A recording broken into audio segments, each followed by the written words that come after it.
Welcome to the Adventures of Adam, and welcome to Podforge episode 11. Trying something new today. For this episode, 4 people on Podforge for the first time ever. You can call it a Podforge. Uh,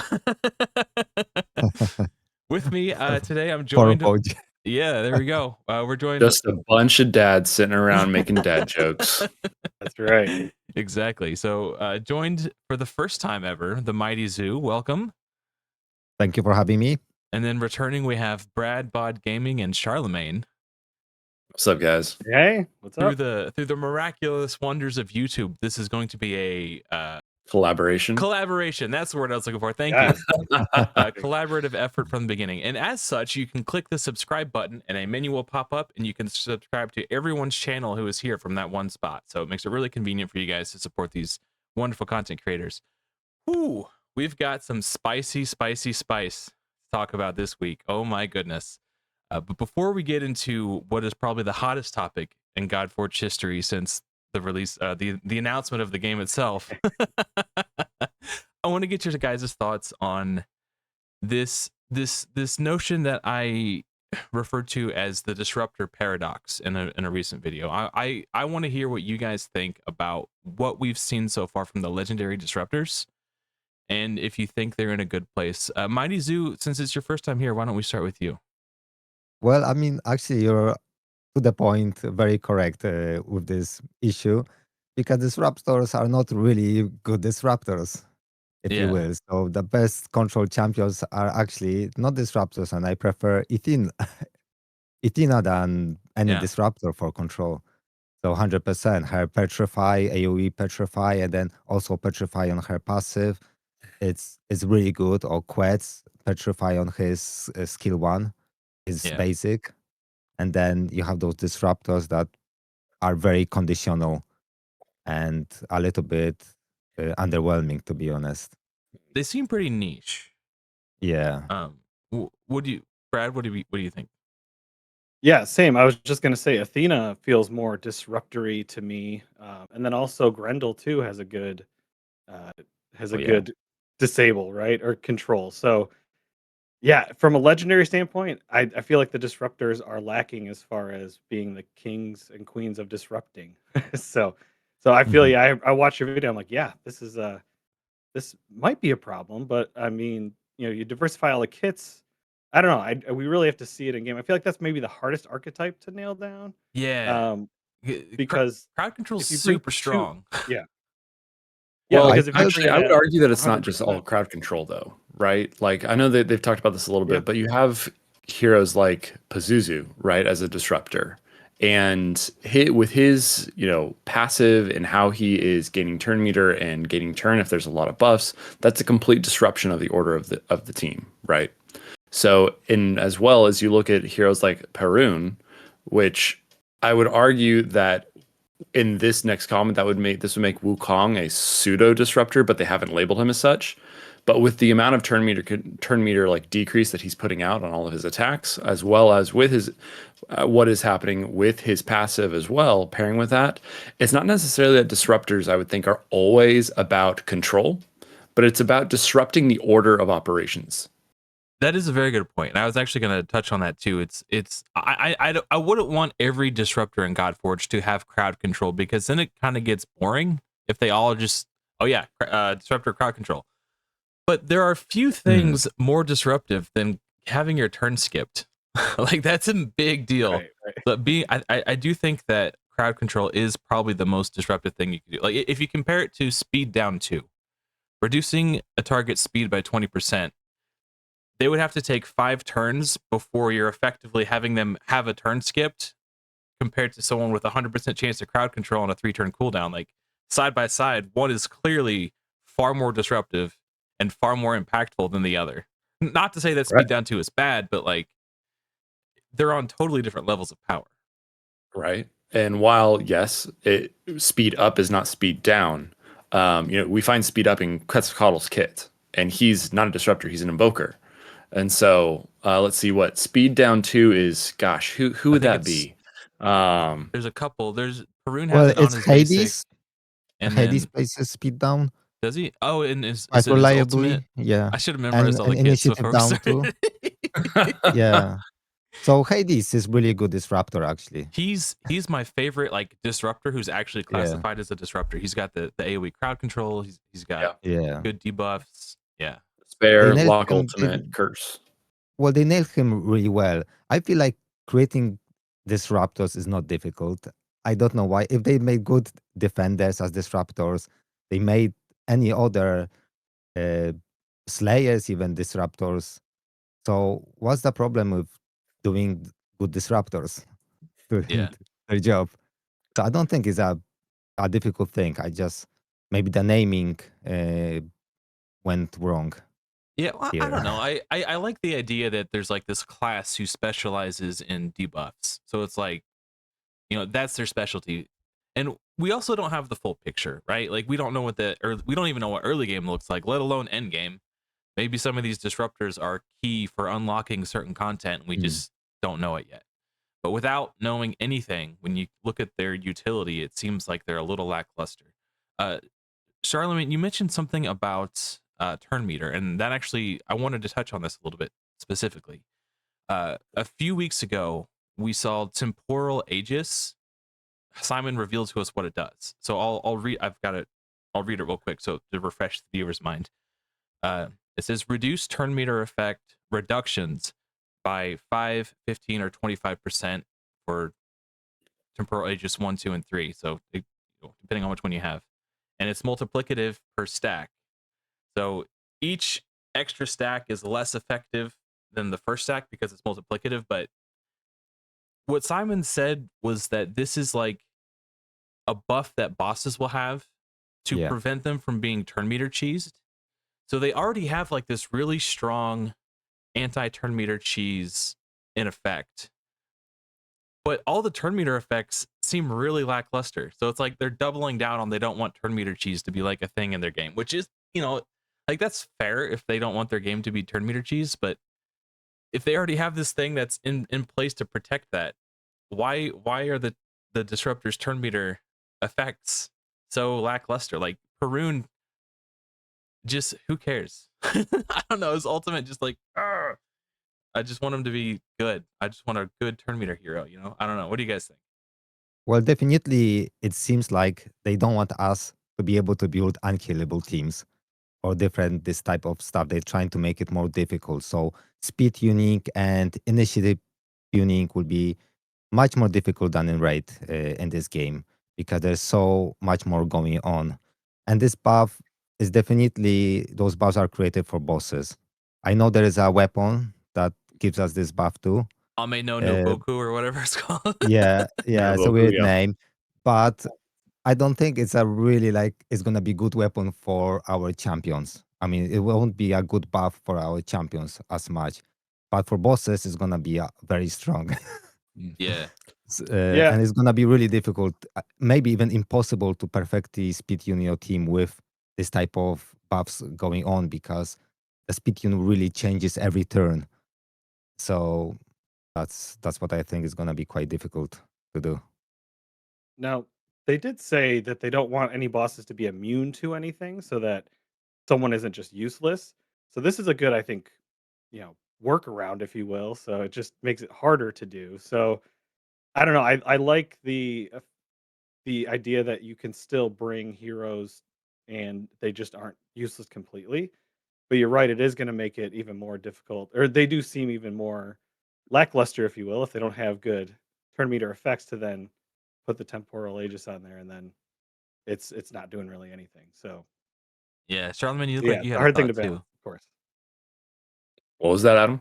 It looked like you were thinking. You look like you were cooking something up over there. No, you said useless, and I thought, well, they did design Loki. I actually kind of like Loki. The basic attack charm is probably the best part of his kit, in my opinion. I think charm is a really cool effect. I think it's probably a little underrated, but AoE sleep, it's going to be more difficult to set up than something like well, especially in the context of bosses, right? Like we all know that sleep's not going to work on bosses. Yeah. I think something that, it's easy to fall into in this whole conversation though, which is what everybody's falling into, is the fact that we're coming from a context of playing hero collectors for a decade and playing hero collectors that have been around for a long time.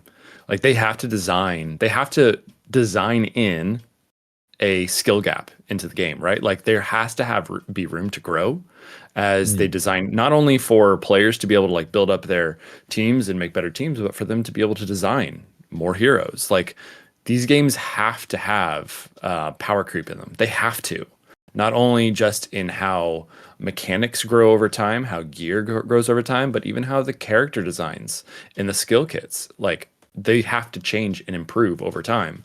You know, we talk about I've certainly talked about plenty of times Yan Wang, for example, a non-guaranteed percentage-wise, at least non-guaranteed percentage-wise of placing some of the best debuffs in the entire game, and debuffs that you don't see much on any other hero. And for those watching at home, that means lock core, lock passive.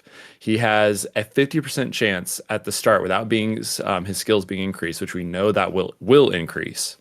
But having an ultimate around these skills, which he is again a disruptor, and not having that 100% chance just feels kind of bad. I think that's why a lot of people put him so low when it comes to like who's good, who's not in tier lists. But the designers have to have room to grow. Yeah, that's a good point. Another thing I don't want to say don't like, but your crowd control, because it is effectively crowd control, right? You're turning off their cores so they can't open on you, right? You want that like to be you're disrupting their plans or something like that. Yeah. You want that to be consistent and reliable. Like you want to be able to use that on a core ability, ideally, or you're gonna have to just boost him with hella initiative so he can get his ult. And like I'm sure there will be ways to do it, but like if I recall, it was kind of expensive too. So it's like, how do you set that up so you can count on him to do that in like a PvP or even just PvE when you're going into a wave? I don't know. Yeah. Well, I find it really difficult because if you're going for PvP, you want this to be 100%. So you're not going in a PvP battle and, I have 60% chance it's going to work. It's not how you do PvP. So you will never choose this champion for PvP. Maybe PvP defense, just to play around and mess up with the enemy's team, perhaps. But most likely you would not use it in offense. And then if you're going for waves, will you use that for waves? You probably just want to stun them and lock them out. Yeah, I mean, like, okay, I'm going off the hypothetical situation where you pull him and he's your only disruptor. You probably having it is better than not having Sad it. days. Feels pretty bad actually. Yeah, sad days. Hey, let's put out a random debuff on your core. Yeah.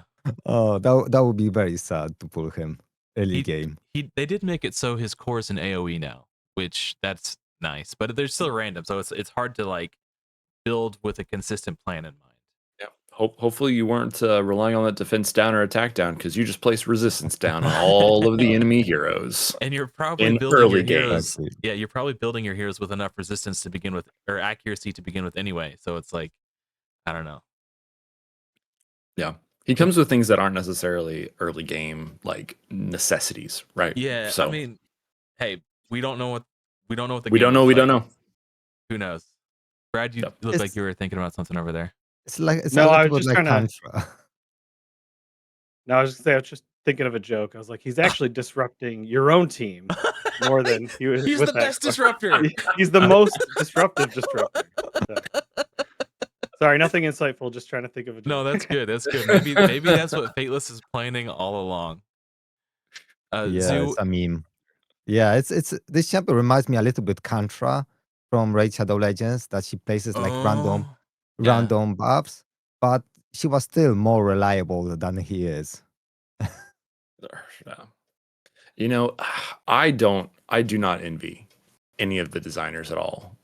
Like Brad and Dirk and everybody, Paul, who is going into designing these kits. I mean, it was a whole different world, but like previous hero collectors like this, there weren't 100 content creators sitting around analyzing every single kit that they design and comparing it to all the games that they've been covering or playing for 5 years. And it's just like, yeah, they are. It's a challenge. It's got to be such a challenge. Yeah, sure. Like, yeah, like I don't know. I get what you're saying, and you are correct. Like it's got to be hard. I mean, this challenge will just make the game better because they have so much pressure and they really want to please us so much. that just motivates them to make a better game. And Yeah. the reason, the reason we are doing what we are doing, we just make the game better, because like other software developers, like game developers, they don't they don't care about content creators or anyone else. And these guys actually care, and they put a lot of effort to make sure everything is really balanced. Yeah. And they're playing the game too, right? So That's they true. have double investment. Yeah. And really they're designing it. They're just designing it for themselves. Right? Yeah. Yeah, I mean, precisely. building the game they want to play, right? Brad, I know you mentioned before we got this started that you wanted to talk about potentially the idea of kind of building your mini game starter pack around your starter hero. What are your thoughts on this? Talk to me, Yeah, baby. so I made a video. Yeah, I made a video about it, and I was just curious what your all's takes were, because everybody's been talking about, okay, what's the best starting pack, right? What weapon and imprint can I put on my legendary hero that I pull to get the best start? And what I was thinking about was the ascension cost, because we don't know, of course, we don't know a lot of things, but we don't unlock our imprint until Ascension 4, and how long it takes to get there. I know this game is a marathon, right? We want to be playing for years. So really, does it matter in the long run? Probably not. But I'm thinking about, like, if you have your starter hero, they're a Slayer, and they've got AoE and they've got some debuffs. So if you put an Atin and a Morgan on, like, for your mini game, put them on them, then you're gonna start really strong, and then later when you maybe pull Ra because he's not in the pool, and we might talk about that later, then you can just transfer it right over to him, and you're not losing anything. So I was just curious what you guys think about that, or if it's too short term of a thought process. I actually like that thought process, and I know Ragewood mentioned it in a video a couple weeks ago too. And ever since I saw that video, I've been on the lookout for Golden Bow, and it hasn't come up yet. Because like A10 is cool, but like once I get to the point where the damage that his debuffs are actually doing, where that's like the significant part of what Sizzin brings. Sorry, I've got Sizzin. I should have said that. Right. Once I get You to have the point, Sizzin? you guys didn't know. Never heard that. Yeah, no. I swear I never talk about it. Once I get to the point in the game where like the debuffs are a major factor, I might be in a position where I could just farm an A10 anyway. It might be better to start with like something like Golden Bow that's going to give your heroes crit rate right off the bat and lifesteal. So that's I've been on the lookout for Golden Bow for a couple weeks now, and I haven't seen it pop up yet. It's a little bit harder to get epic weapons, right? Than legendary. I'm not. Oh yeah, because there's The more in the minigame. pool. There's Yeah, more of there's them, there's yeah. only 10 legendary ones, and we see The 3 real every day. rarity. Yeah, Right. yeah, The real mythicals. yeah. It's been eluding me. What do you think, Charlene? It's a solid point, right?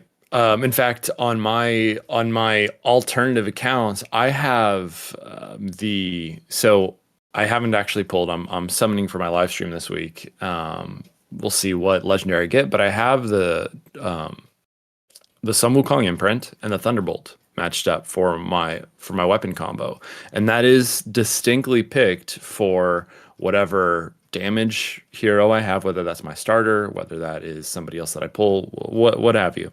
And so it does go the split route of hopefully summon somebody support and then have support in the damage. But on my primary account, it all comes down to the fun choice, right? Like I have Heimdall with Pillar of the Skies and Excalibur. And I don't think there's necessarily going to be one. There is no one choice. In fact, I know even on day one, there's going to be a lot of content creators, a lot of players who are going to hit the ground running, pushing as hard as they can on day one. I mean, that's not going to be me. The first time I open the game, I'm just going to be clicking around like, guys, let's go look at the roster. Let's go look at all these kits we haven't seen yet. Like, oh yeah, there's gameplay. There'll be gameplay later. Like whatever. Like I'm just like, and so I think I'm more in it and playing it for the experience rather than like the power surge.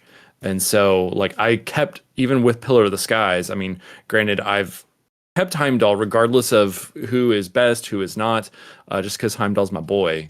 And the combo between him and Pillar of the Skies seems too intriguing to me to really give that up at the beginning. So I really like. I'm keeping those choices primarily just for experimentation and because it sounds cool. Yeah. Great. Where are you at on Azu?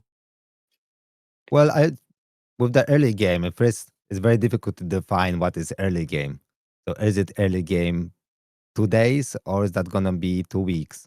Yeah. And if I look for this short period of time, I don't think it's very like game changing if you go like finish the early game 2 days early or 2 days later.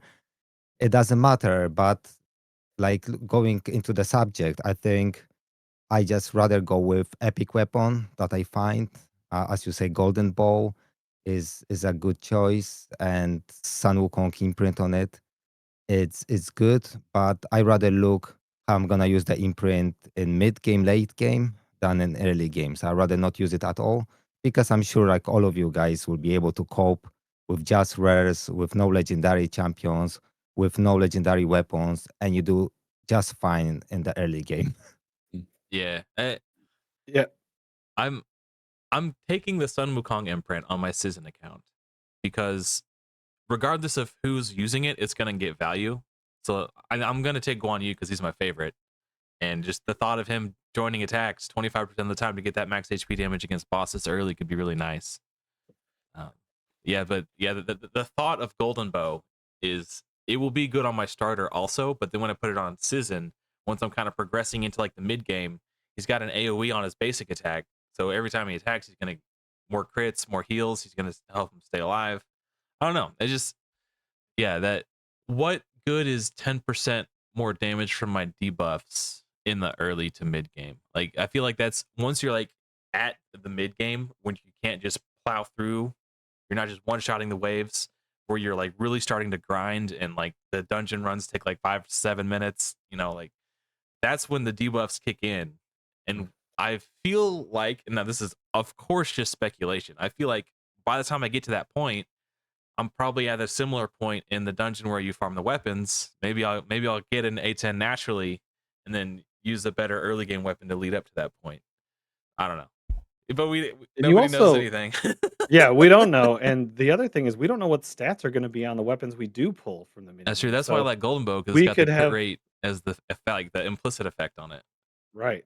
So we could get not great stats on that weapon that we've been planning for, and then we want to swap it out anyway. So which is why you should not put the imprint on your starting weapon at the very start of the game.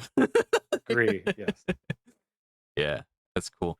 Um, you mentioned a bit ago heroes that you think will be free. Do you want to elaborate on that a little bit more? Yes. So every lore video, every chance I get, I try to bring this up because I think that I'm onto something, or hopefully um, I'm correct about one of my theories here. But Ra's not in the minigame. Hades isn't in the minigame. I don't think, and we haven't pulled King Arthur, right? So that's at least three, and we know that Aaron, the narrative director, said Ra's going to be the center of the first tale. So the tale is the story not related to the Scion, or not directly involving the Scion, right? So will how will we experience those tales? I think that's the first thing. So is it a dungeon type thing, or is it a campaign type progression type thing that's separate? And then I'm thinking at the end of that, maybe that's when we earn a raw, because again he's not in the pool, so they want to save that for then. And then Corey, the guy that he was on the monetization one, he said that at the end of one of the campaigns, which Ra won't be a part of the campaign, so I'm pivoting there a little bit, to say once you defeat a boss, maybe Hades, I don't know, you can unlock a chance to purchase him. So I'm wondering if those are two ways that we can earn some legendary heroes off the bat in different ways. So, so yeah, that's my theories as of right now for those two at least. I like the theory. I actually had it kind of reversed. I was thinking that Ra would be the hero who is purchasable upon campaign completion. Um, and I was just thinking about that. Uh, yeah. Um, but that doesn't explain where King Arthur comes in the mix. I have a theory about this one. I'm thinking that perhaps King Arthur, being a very well-known mythological entity or whatever, everybody knows the story of King Arthur. Whatever. Um, it would be interesting and make a lot of sense for them to make him like an in-game achievement unlockable hero. So like maybe like he's our arbiter, for example. That's kind of what I was thinking for King Arthur, because everyone was going to see them and be like, oh wow, I can get King Arthur if I just play the game, and it'd be an incentive for people to like really try to get after it, because he's just one of those iconic legends. Yeah, definitely. Yeah, I agree with that. Like a mission reward. Yeah. Where you have a lot of like stages and steps to complete. So like a long-term goal. I think that could happen actually. And we're talking about like this is all referring to the picture we saw of the Echo Summons, right? Where the Yes. 3 heroes were in front of everyone That's the else. smoking gun. That's the smoking gun. Tinfoil hat time. Confirmation. Maybe. I don't know, y'all. Maybe I'm just not the tinfoil hat type guy, but an entire system where every single hero is alphabetical, but suddenly 3 are in front, like. Yeah, it's not a mistake. Whoops. No. It's clearly not a mistake, but like I really struggle to think that it's like, oh well, we're specifically taking these 3 heroes out of alphabetical order because they have some other purpose other than just like being there. 100%. I definitely feel like if anything, it's more so because like on that account they were already awakened, or they did have a higher like rank value or whatnot based off of what Simon had done on that account. I feel like that's more likely than anything. I feel like, yeah, but they're not a part of the pool, right? So why wouldn't they be a part of the minigame? That's another Because interesting Ross seems like he should coincidence. be, right? I mean, not everything that we've seen in the ecosystem is part of the minigame. That's true too. Yeah, there's Like, a lot of Eternals. It's every hero on his account, which is every hero on that particular account in alphabetical order with those 3 in the front. And it's like when you play one of your games and you're like, okay, my favorite hero is on the top of my rank in order, so I pull up my heroes, he's there, and then suddenly you get this one hero that you just don't like, but they're a better rarity or something like that. You're like, oh, why are they on the? I don't want to see them on the top of my list now, but they are. Or isn't Baba Yaga a legendary and RGB too? I'm not sure what her affinity is. Baba Yaga, yes, I believe is supposed to be legendary. Yeah, And not on there. Huh? She's not in the pool either in the mini game. Yeah. Ooh, I didn't think about that. That's interesting. Yeah, she's cunning. But Charlemagne, don't squash my dreams. All right, man. I've been thinking about these theories for a while. No, I'm just kidding. Well, yeah, Brad, you've sorry, I'm stuttering. You have suspected that Ra could potentially be a free hero for much longer than we've this image only came out fairly recently, and you've had this theory of yours for months now, right? Yeah, just context clues based, especially talking to Aaron, because they want to make him such a big part of the beginning of the game, and they reworked. I mean, he's in the cinematic, Yeah, he's in the cinematic, and yeah, so it just keeps snowballing until I'm told I'm wrong. I'm going to keep bringing it up. Well, Charlemagne's telling you that you're wrong, so all right. I'll pause for a second. No, I love it. I love it. I love speculation, and I think Godforge really took inspiration from Watcher of Realms, and we can see how we can get Volca in the game and some other champions like on those missions too.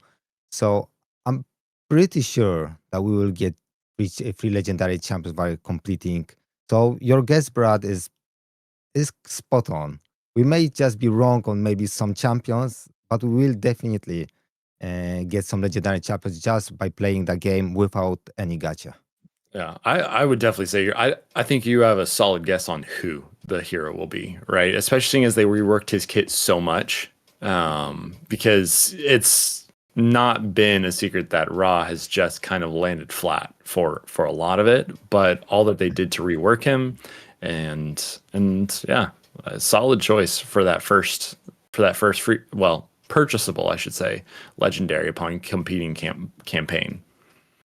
Yeah, see, that's the question. Is Brad's theory correct, where he's given to us for free, or is it more towards he becomes the one who we can purchase?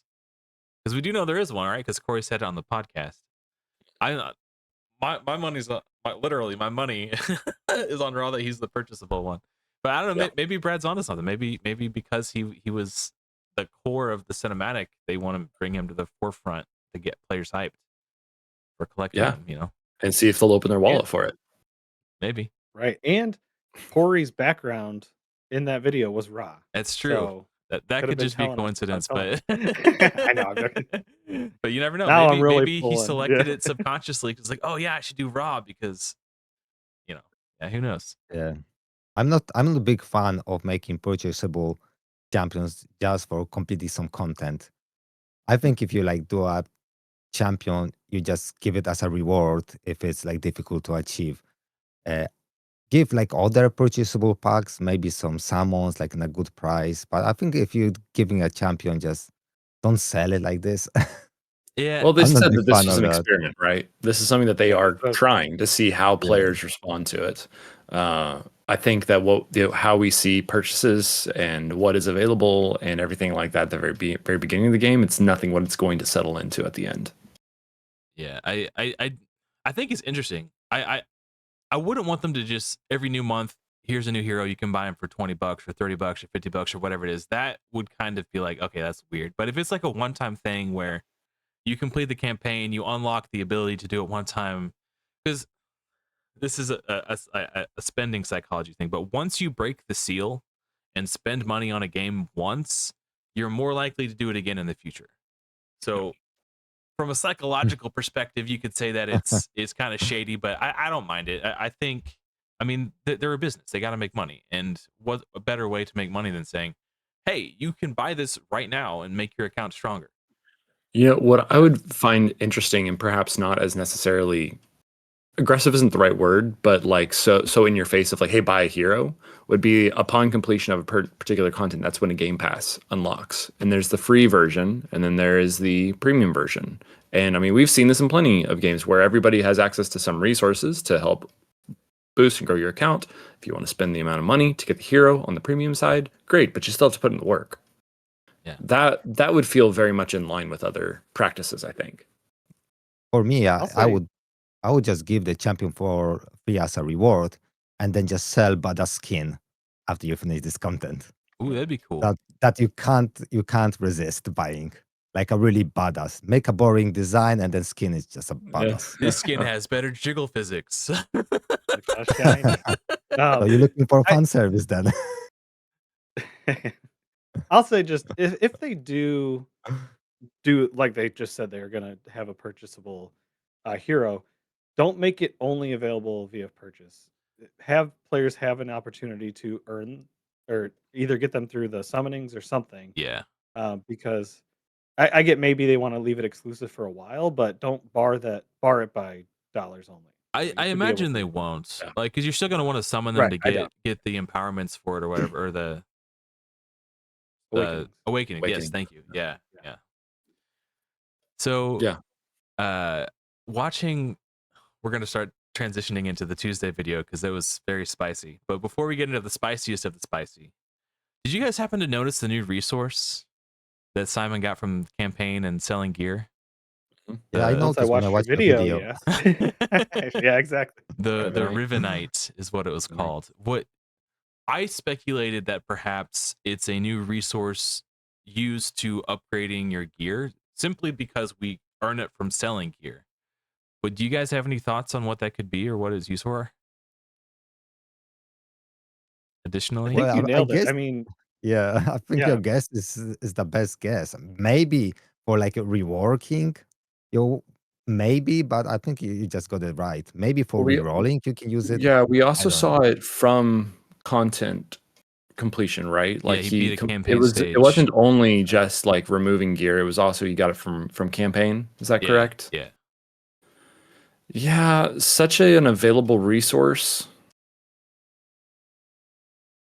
I would say probably the growth of gear, like leveling up gear rather than refining. Or my only other thought would be what have we not done yet? What's it called? Where attunement, I think, gear attunement. Ooh, yeah, gear Could attunement. perhaps Yeah. be something around there, because that's something we don't even know what that looked like, because I don't think we can even like navigate into that menu or what that might have been like in alpha. It was shut off recall. the alpha. Yeah. Yeah.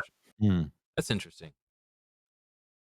But I again, getting that in campaign drops, like when that he's early. playing a level that it like Early, early yeah. on, that seems a little early, right? Too easy And to a little get. bit Yeah. available for attunement. So Yeah, that's attunement's meant to be like an end game mechanic. yeah, yeah.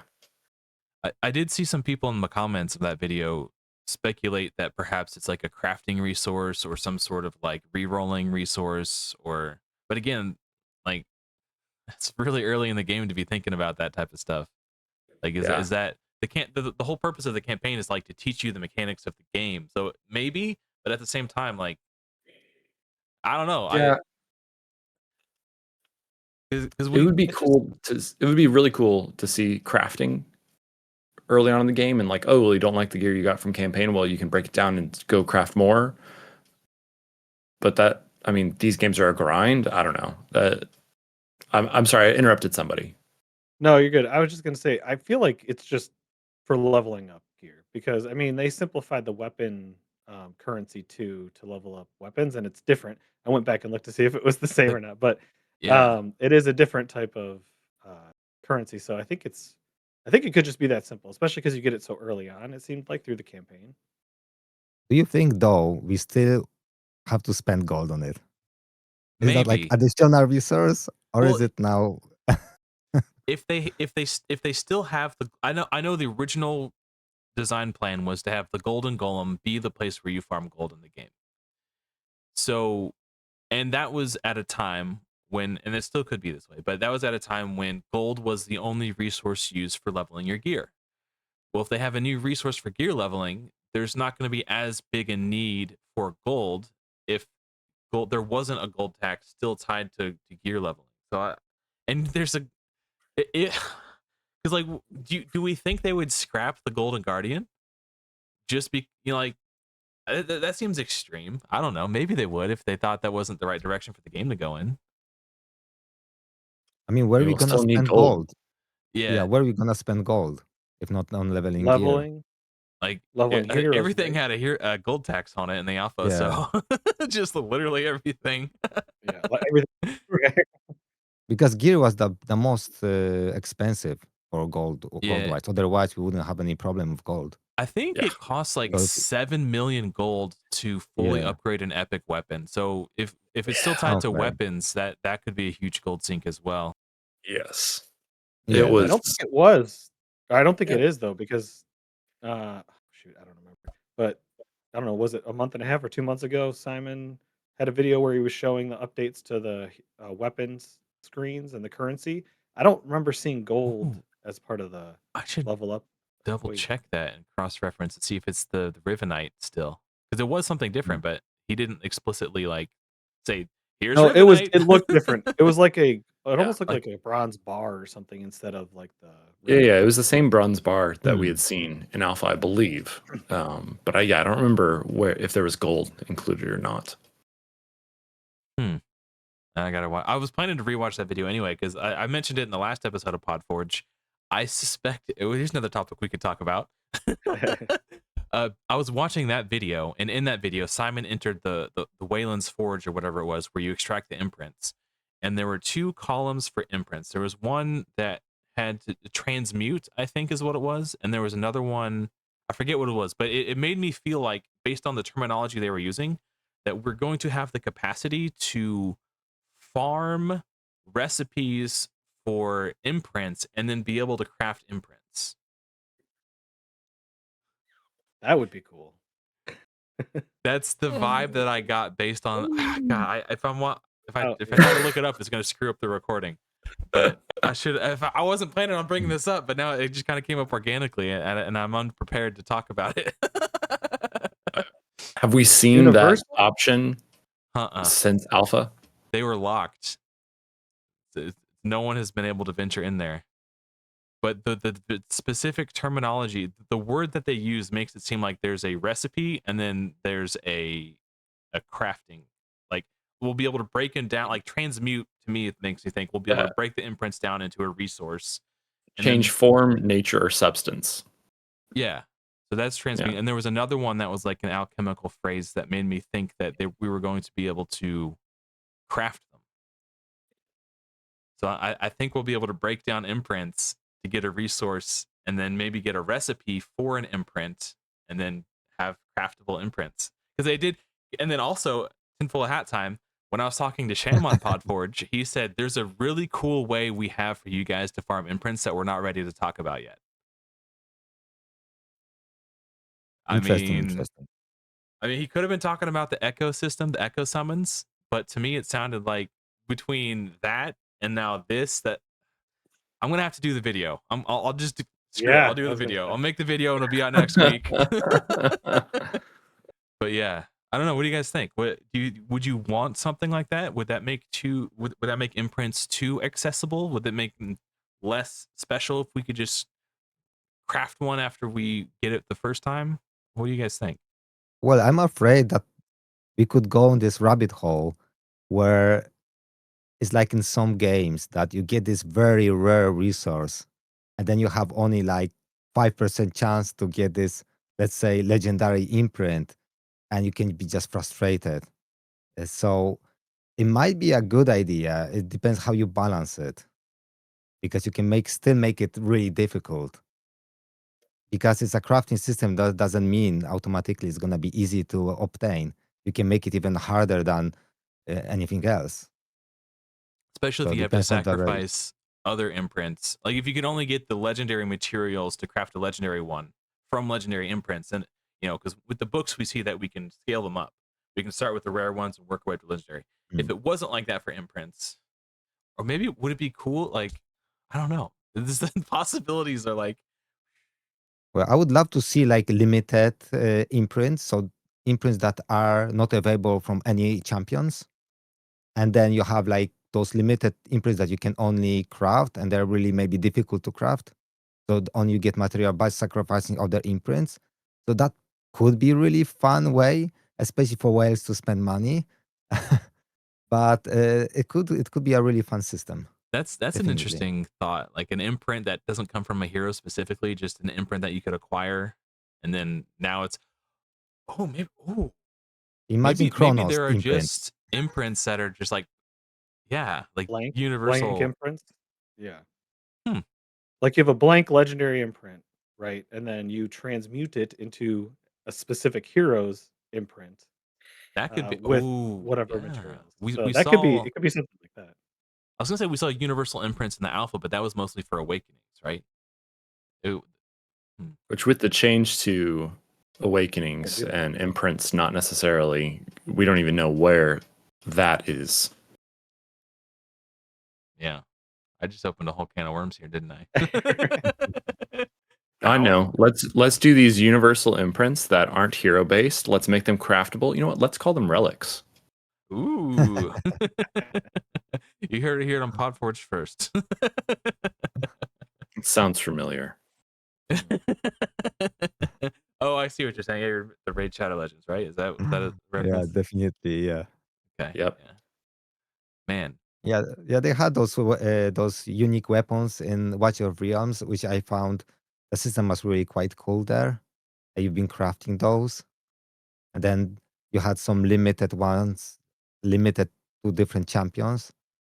So you had some weapons that only one champion can use, basically, and then you could obtain those through different events, and those are quite cool things too. So Yeah. you could do with that with imprints, definitely. I think it's all cool. But I'm gonna be the odd man out and say, like, I just hope honestly, I kind of hope it's just simple.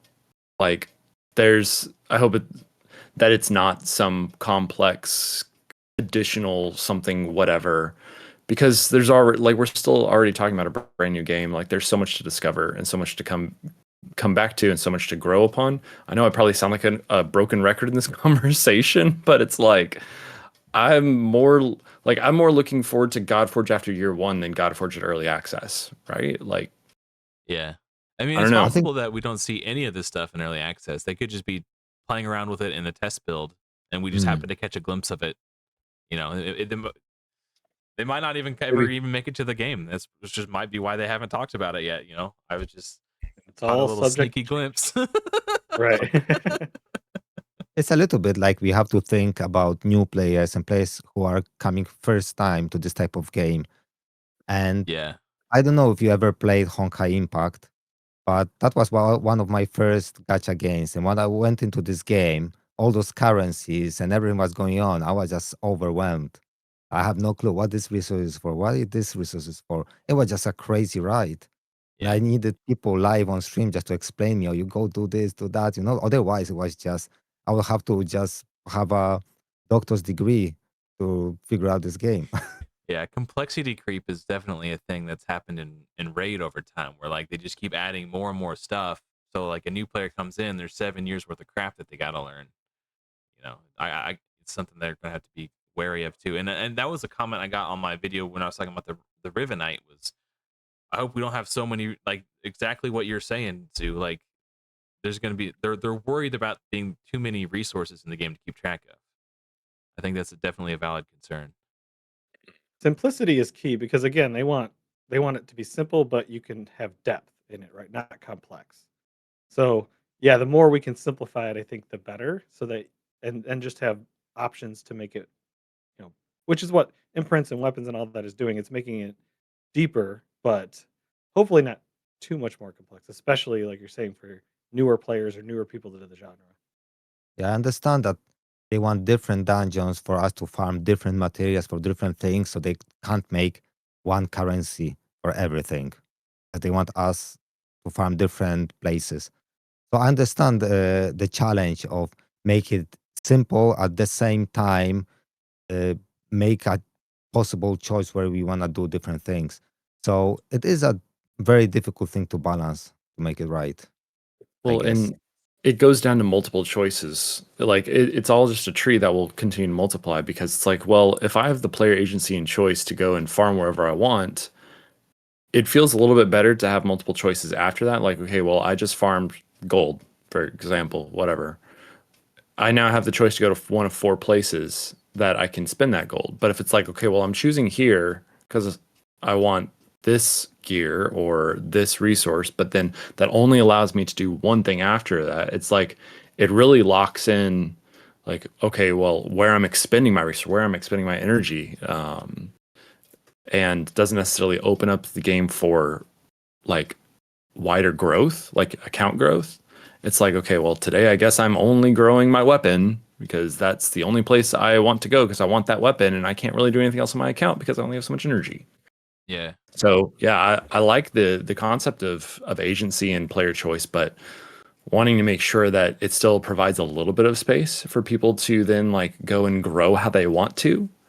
In addition, maybe growing in 2 areas instead of just one, that would be nice to see. I do think one way that they could make sure that they don't go too overboard with having too many resources to keep track of is only show the resources that are relevant to the area that you're in. So like hypothetically speaking, if we have God Steel to upgrade our weapons, the only way we can see the God Steel that we have is when we go into the area to upgrade our weapons. Like as long as it doesn't show like 13 resources at the top, I think we'll be okay. Because I think Raid actually does a really good job of that. Like you don't see your Doom Tower. I mean, you can click on the key and then it shows you all the keys, but there's not like a bar, you know. Yeah. Well, and we have the whole inventory for that, right? Like we have a full blown, like more old style MMO inventory for those resources that we've seen, at least at this point. So that could also just be the easy solution for that, right? Like one button, you see everything. Yeah, and especially if there's tabs too. Like these are your weapon crafting resources. These are your gear upgrading resources. These are your ascension materials. Yeah. Yeah. So I've been tiptoeing around it all podcast. What do you guys think about summoning rates and pity system? Ready, go. Why don't you set the table for us, Adam? I think, actually, I do want to say, because I forgot to mention it in my last video, while I do not believe that these summon rates should not have been a surprise to anyone, I did forget to mention, while yes, Simon has been very transparent about that, one thing he has said that I didn't mention is that he wants to be more generous with resources than perhaps Raid Shadow Legends. So the rates are similar, but he wants to give us more opportunities to summon. So that way you still only have a 0.5% chance. So when you pull it, it's exciting, but you have more opportunities to get that 0.5%. So I think that's really important, and I forgot to mention it, and I apologize for the team for any strife I may have caused. I think I like the comparison, and I like to compare because we have on one side Raid Shadow Legends, on the other side Watch of Realms. They have, I think, exactly the same raids or very, very similar. And one game, you struggle to get champions and sometimes you feel really bad. And the other hand, which are on Watcher of Realms, the summoning experience is so good. You get so many summons. You have those special events where you can like get those champions and just feel so much better. See, And even though the systems are the same, but the acquisition rate is different. And also the events are different. Like I haven't played a ton of Watcher. I played for about 3 days, and then the time I played, it did feel pretty cool. Do you think? Have you? Okay, I'm directing this question to you specifically, Zoo, because you brought up Watcher, and I haven't played it. Have you played other games like one example that a lot of people throw out is King Arthur Legends Rise, where they're just way too generous. Have you played any game like that? yeah, I played King Arthur, yes.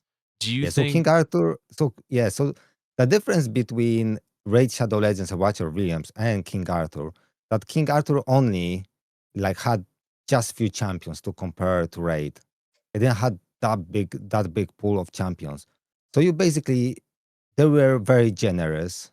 They were too generous. So it was very easy to like see 10 your champions. So you needed 10 copies, extra copies to max out the champion. And it was very easy to get.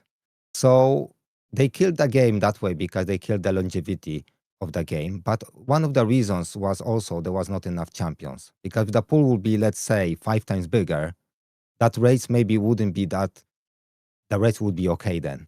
So the problem with that game was maybe not the amount of champions we were getting, but the amount of champions available.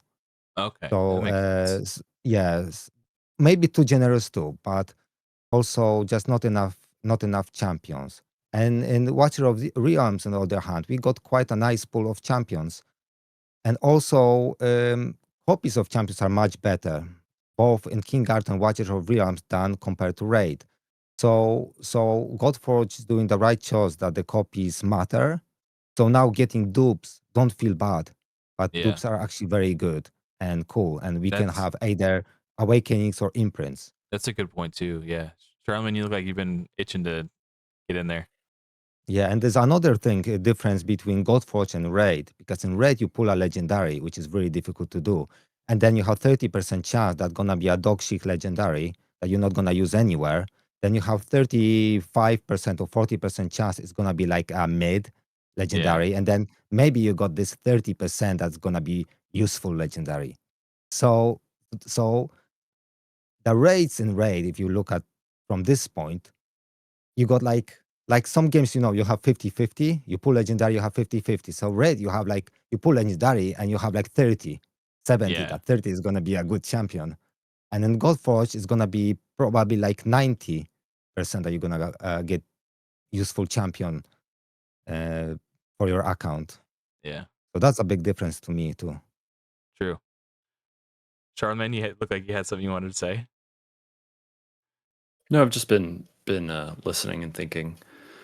It's interesting hearing the feedback on my content is that the players who are coming from Raid are highly skewed to one side, based off their experience, based off of what they've seen from Plarium and they've experienced over the years and how their wallet or how their account has been impacted.